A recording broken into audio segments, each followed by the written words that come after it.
What's up, Zach with Dogtown here again, and today we're talking feet for our split jerk. So what we're gonna look at to start every jerk is our feet positioning. So we're gonna be solidly in our foot, making a tripod, inside, outside toes, and our heel solidly planted on the ground. Next, when we go to drive the bar, we're gonna dip our knees straight out over our toes. Don't let these knees dive in. Don't push them out at this point, because that's gonna really load your knees up pretty heavy, especially since we're not engaging our big muscles for that dip. We don't want to lay on to those knees and really cause tension there. So dip straight out over our toes. Then when we extend up for the split, we're going to drive our left foot forward, right foot back. When we land, I want to land solidly on that front foot, but high enough I can wiggle my toes if I want to. They still need to be on the ground, but I should be able to move them. My tension shouldn't be all out front. With our back foot, we want to land on that toe with our heel up, pointed straight or back. We don't need to land with our foot flat, because at this point now my front toes are coming off of the ground and I've shifted back in my weight. I'm not powerful in this position at all. So, how do I know which foot to split forward? Well, let's just do our first foot drill. We want to put our hands on our hips. We're going to dip straight down like we discussed, explode up, and land. That felt pretty good. Let's try the other side just to make sure. So, we're gonna set up again, dip, drop. That's super awkward for me.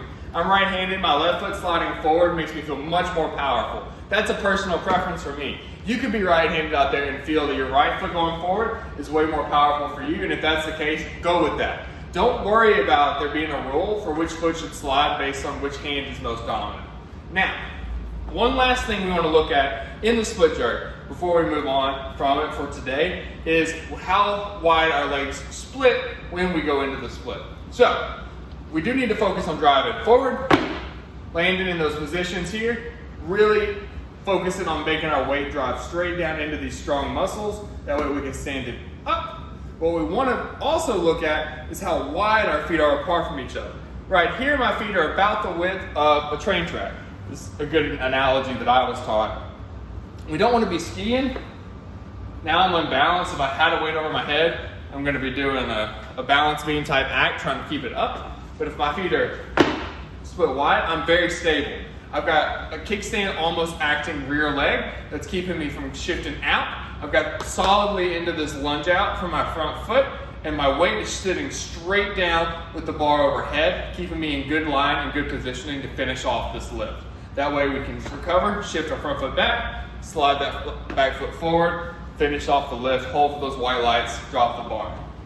I hope this is helpful for you to add to your jerk. If you're stuck push jerking, I recommend taking the empty bar and just trying these movements.